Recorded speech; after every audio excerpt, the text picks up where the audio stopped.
BioBalance Healthcast, episode 135, The Perfect Diet for Your Genes. BioBalance Healthcast features conversations about positive aging. Your hosts are Dr. Kathy Maupin, Medical Director of BioBalance Health and a leading expert in treating symptoms of aging, and Brett Newcomb, a licensed professional counselor.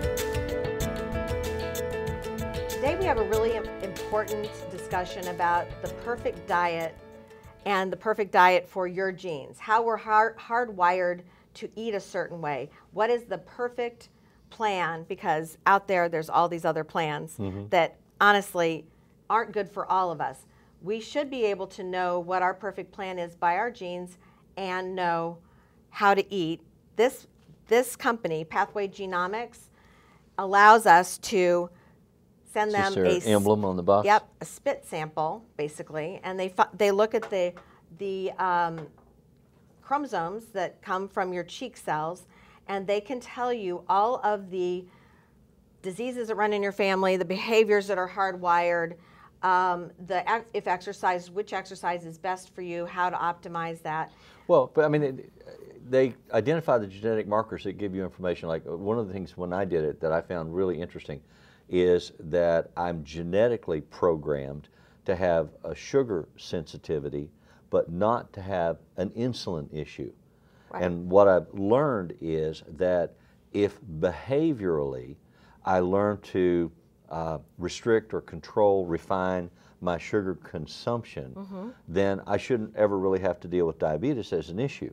But if I don't learn to behaviorally limit my sugar consumption, I can blow through those markers and develop diabetes. And That's so right. What I have learned about diabetes and the risk of diabetes for me personally, based on my genetics, is that it's in my control whether I have it or not. Right, but all of this is a risk. Let's look at it this way. When these markers come up as positive for diabetes or negative for diabetes, it means that you have, for positive, you have a risk of diabetes genetically. Right. But it doesn't mean that you'll get it. You can avoid it. You can be a carrier. You know that you have the risk. So you should change your behavior, and it's important to change your behavior because you're more likely than other people to get it. Right. If you don't have the risk in your genes, you can behaviorally give yourself diabetes by just eating too much and getting fat and not exercising. So you can overcome your genes either by a positive behavior or a negative behavior. So what we're talking about is what were we born with? And this never changes. What I love about this test is it never changes. This is always going to be the same for me and for you. You're talking about my family's genetic risk for diabetes is pretty high and pretty consistent. But what else this information shows is like I have a genetic sensitivity to what's called an eating disinhibition. Right. And what that means is that when you're under a lot of stress, you have cravings that you don't resist as well. And so whenever your life becomes stressful, those of you who have the same markers that I have will sort of reflexively consume. I was telling Kathy when we were studying these everything that is not results, good for us. Yeah, eat the stuff that's not good for me, but that somehow psychologically is a comfort food for me. So I am aware when I'm under stress that I get intrusive thoughts. I mean, I can be having a conversation with you right now, and it'll pop into my head that I want a Dairy Queen soft serve ice cream cone. And so while I'm talking to you, part of my mind is like bringing up the Google map and looking around to see where the nearest Dairy Queen is and how fast can I get there. That's really scary. That's intrusive and insistent and demanding, and I have to know what's going on with that. And if I don't pay attention to that, and if I don't choose what I'm going to do in response to it, I'm driving by Dairy Queen 2 or 3 times a day when I'm under stress, and that's not good for me. That's right, and so you know how to change your behavior. I do. To prevent that. Most of the time. Sometimes I say, to heck with it, I'm just going to indulge. But then you know you did. And then I have this little exercise marker that I'm supposed to worry about. Right. You know. So it's about balance. It's about knowledge. You know, knowledge. A little learning is a dangerous thing, the poet once said. But this is information that you can use to make yourself safer and make your quality of life better. But before we go through each test that they do, this disproves just by the fact that you and I have completely different markers. Yeah. That one diet is good for everybody. All those books that say, oh, you have to try this diet, everybody loses, that's not true. Certain people will lose certain amounts of weight or regain it right away or not regain it right away, dependent on their genetics and their diet. That may not be the right diet for me, but it might be the right diet for you. So this tells you 1 calorie is not a calorie. Metabolism matters. And this tells you that your metabolism is hardwired. So you don't have to feel guilty anymore. You just have to have knowledge of what your hardwired genetics says, and then try to overcome your roadblocks. And try to work with this. And some of these are pretty good. I mean, some of these are good things to have. Like the first test they tell you whether you're at risk or have genes for type 1 or type 2 diabetes. Type 1 is insulin dependent, and it usually is young people or children, and it usually is more of an autoimmune disorder. You get an infection, your pancreas is attacked, and you can't produce insulin. So it's insulin dependent. And the type 2 is the obesity kind of diabetes, where you just keep eating the wrong things and you gain weight, and then you get diabetes. Right. So I have a lot of diabetes in my family, and I don't have either one of those genes. So interestingly enough, I always thought I would from my family history, but this counters my family history. That helps me know that, oh, I'm not doomed to a life of diabetes no matter what I do. You know, that's kind of how I felt. So in this makes me feel a lot better. If I had the diabetes 2 gene, you know, you can't really protect yourself from diabetes 1, but diabetes 2, you can then eat low glycemic index foods. Well, that's what I have, and that's what I have had to learn to do to fight off obesity and fight off diabetes. So you know now for a fact that you have that gene, and that's something that you have to do. So there's no question about it. It's not, ooh, was I lucky and missed that gene, or did I have it? Yes, you have it, and now you know what to do. So those are the first 2 tests that they tell you whether you're at an increased risk or a normal risk or a low risk for these 2 problems. Then the the next one's genetic risk for elevated blood sugar, because you can have high blood sugar but not have diabetes. So did you I mean, I'm not sure what your markers showed, but I showed lower than average, and I have hypoglycemia, so that makes a lot of sense. So I don't have elevated blood sugar, I have low blood sugar. Yeah. And sometimes that's a precursor to diabetes, but it seems to me I've never gotten any worse. It's always the same. I just can't eat sugary foods or I drop my blood sugar. So no, that isn't a problem for me either. Okay. Which is, I'm happy to relate.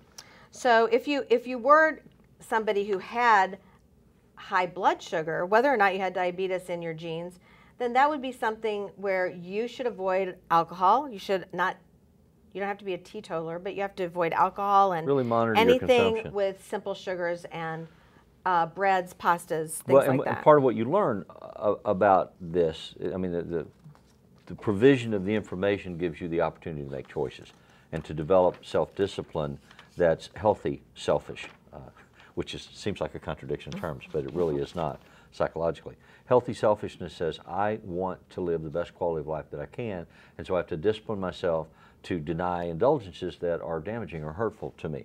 And so if you have these issues, and one of the markers that the genetic test identifies is the snacker impulse or the snacking gene. And there actually is a gene that drives you to snack more than others. And so if you have both of those, then what you have to learn is to teach yourself healthy snacking. You know, instead of eating M&Ms, eat a protein bar, or eat an apple, or eat some grapes. And initially, you're not going to get the same response. You're not going to get the same satisfaction or satiation from that. So it may be, and you have to figure out a behavioral modification program, but it may be that you have to go without sugar at all, refined sugar, processed sugar, for 2 to 4 weeks, and then start to eat some of these things in moderate doses. What happens is that the taste flavors that you experience change. So if you are invested in refined sugars and you snack on sweets, pie, cake, candy bar, ice cream, donuts, you know, and they make you feel better, those are comfort foods that ultimately do you damage. and you eat fruit, and you think fruit is like blah, I don't understand why everybody likes fruit, and fruit doesn't give me the same fix, and it doesn't. But if you stay away from refined sugars for a while, and then you eat fruits, the flavor quality of that will change. And so then you can teach yourself more responsible snacking patterns.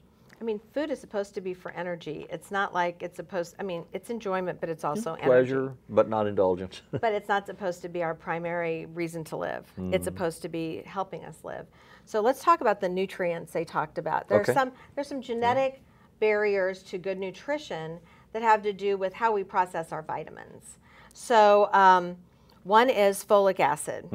And folic acid has always been used for people who are pregnant, but there are certain people, and I have this, who do not process folic acid normally, and we have to use methyl-based folic acid, methylfolate, to replace it, and therefore we need a lot more, and we need a specific kind. And you take that as a diet supplement? I take it as a supplement. Methyl B is what I take. It has both B9, B with a 9 by it is folate. It's a B vitamin. And B2, which is thiamine, is also one that's in this test to see if you have that deficiency. In other words, you need a lot more if you have this gene than if you don't. And the reason it matters is if you can't, if it doesn't work properly, then there's a chemical called homocysteine. Homocysteine. That you are not able to biologically process, and if you're not able to process that, it increases your risk of stroke and heart attack. And atherosclerosis. So you've got to balance those things, and if you are not able to process folic acid correctly, and you know it because this test tells you you're going to have this problem, then if you want to avoid a heart attack, one of the things you need to do is take methyl B or some other B9, B2. Right, that's right, supplement. Now, this is the difference. This is the third factor in heart disease. We found cholesterol a long time ago, and we found how protective HDL was in the cholesterols. Then we found that if you have inflammation in your body, those two things together form plaque. But then what explains the person that runs all the time and has low cholesterol and doesn't have inflammation either? Well, this is what explains that. They had a gene that did not process folate right. So this is the third piece of information that helps explain people who take care of themselves but didn't know this. So if you have this genetic marker, you should be taking a lot of folic acid. And it's very important, and you can even test homocysteine to see if you're making progress, and that's a blood test. Homocysteine and riboflavin. And riboflavin. Those are the two. Right, and this test tells you whether you have a problem with either or both of those. One or the other, or both, yes. So, so the next thing they present is what we started with is what is the perfect type of diet for you? In other words, is low fat good for you? Is low carb good for you? Is a balanced diet? Is a Mediterranean diet? Basically, all of these diets, they send you a diet book after you've done this, as well as your interpretation. But they send you a diet book. All of them are based on the Mediterranean idea of fresh fruit, fresh vegetables, whole grains, basically a whole food basis. Well, but that's also, I mean, we did a podcast some months back on the Harvard dinner plate, revising the traditional food pyramid. And it says the same thing, that the Mediterranean diet is saying. Right. You need more vegetables, more fruit, and more protein, and fewer carbs. And this says less processed. The Mediterranean diet just adds less processed of any of those. Which means what? Which means fresh. Fresh, which means fresh or frozen fruits and vegetables. Canned takes out a lot of the nutrients.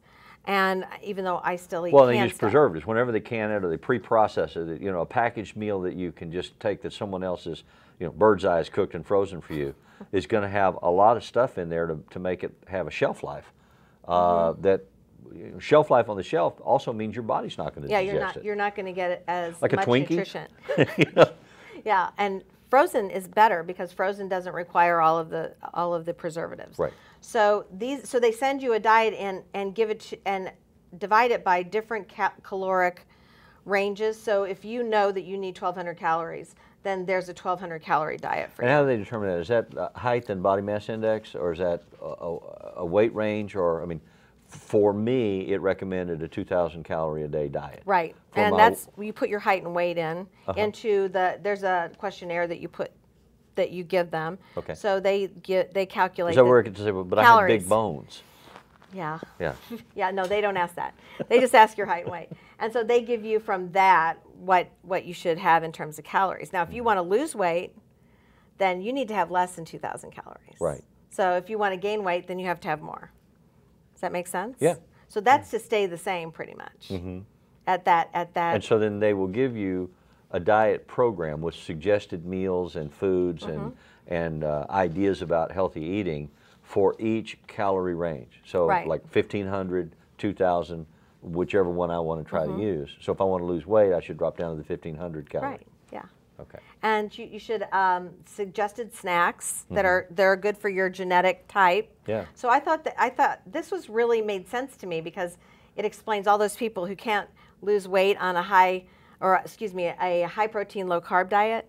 They need a low fat diet. Everybody's a little different. I was distressed. I looked at my suggested snacks and it was like, eat a piece of apple, eat a celery stick with some peanut butter on it. It didn't have M&Ms on the whole damn diet. Yeah, you're on a low carb diet. Yeah, well.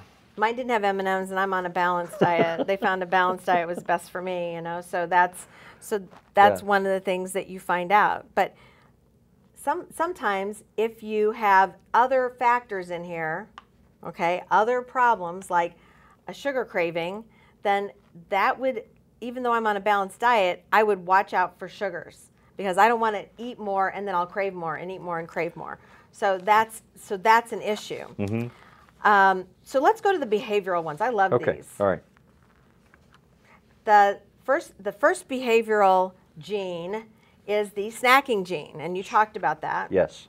And so because snacking is something that it's a behavior, but it's in our brain already wired in that we're snackers, okay? You've seen little kids, some kids snack, some kids don't want to eat at all, and you have to bring them to dinner, you know, but some kids are like always eating something. It's the hardwired type of behavior. Now, if you were a hunter-gatherer and you didn't have a lot of food and you were eating as you were walking, that would work, but in our day, you have to use behavioral modification, and you told me what that was, how you would modify somebody's behavior for snacking. Well, yeah, if I were working with a client who wanted to modify their snacking behaviors, you know, we'd sit down and try to identify what are your triggers for the snacking urge.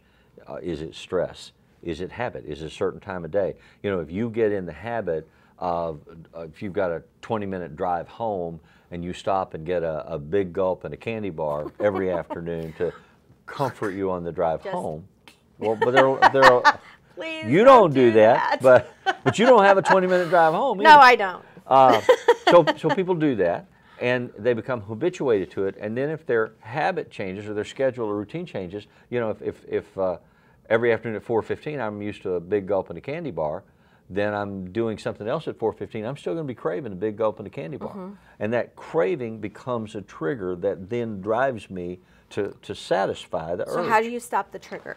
Well, you have to re-educate the trigger and retrain the trigger. You have to become conscious of it, and you have to deliberately choose to do something else. And you're not going to want to, you know. And so if you take a baggie full of dried fruit chips or something and put it in the car. Don't act like that's bad. That's really a good snack. I love that snack. I'm not acting like it's bad. I'm You telling went, you "Oh, fruit psychologically, this is a way you can change your behavior. It may not be happy, but it'll be happy if you're healthier, if you don't have diabetes. And that's part of the shift. And actually, once you've modified your craving, once you've taught it to be satisfied with a different response, you'll be happier because you'll be less angry. Quite regularly, what I've encountered is people who, quote, have to do this are resentful and angry. And they often are resentful and angry at other people. They'll see a skinny person jogging down the highway, and they'll say, I hate runners. You know, because I don't run, and they get to, you know, they'll go right in and get a dozen donuts, you know, and they just run it off. That's ridiculous. Or you'll see somebody that's really obese out at a restaurant who's eating this big meal of stuff, carbs that you can't eat, and you're mad about it. Well, who are they to you? What is that to you? We feel deprived. It's about the psychology of deprivation and resentment because you don't want to have to discipline yourself. Well, I'd like to tell people maybe their genes are different, or maybe it's also they don't about care addiction. if they're sick. Absolutely. You know, if I'm addicted to sugar and my snacking gene is saying, go get some sugar, and my mind is saying, you can't do that. Not if you want to be healthy and you want to live and you don't want to go blind and you don't want to lose feeling in your feet and you don't want to have an amputation. You know, don't do that. Well, and I'm like pouting. Well, it's the biblical, everything is legal for you to do, but not everything is profitable. And if you use that with food, you can eat anything you want, but it's not all profitable. And that's kind of, you know, to paraphrase John Kennedy's paraphrase of Ecclesiastics, there's a time to fish and a time to cut bait. Yeah. There's a time to snack, but you have to eat healthy snacks if you have these issues. So it's modifying how you snack, when you snack, and thinking about it could make you go, oh, stop. I always think food diaries are good for this. Right. Because if you have to write down everything you eat when you eat it, you go, oh, I'm not going to write that down. I'm not going to eat it. So it does. that well, not helps only you. eat, but drink too, especially alcohol behaviors and alcohol consumption. I mean, you don't have to be an alcoholic to have sugar issues from a social consumption of alcohol. All alcohol is sugar. Yeah, and so you have to be aware of that. And some people are affected more. They don't have that test on here, but some people are affected And more by alcohol and gain more weight from it. Oh, absolutely. And so some people get drunk easier. Faster. You know, 2 drinks and they're drunk because their brain chemistry metabolizes the alcohol differently So does their liver. than other people. Yeah, their liver is absolutely. in on it. So we have we have more behaviors and we have more genetic finds out of this one report that we'd like to go over with you in our next podcast. Email your questions or comments to podcast@biobalancehealth.com. You can find the BioBalance Healthcast on iTunes and on YouTube. For more information about bioidentical hormone pellet therapy and other reverse aging solutions, visit biobalancehealth.com or call 314-993-0963. You can find Dr. Maupin on Twitter @Dr. Kathy Maupin and on Facebook at facebook.com/biobalancehealth. Find Brett Newcomb at brettnewcomb.com.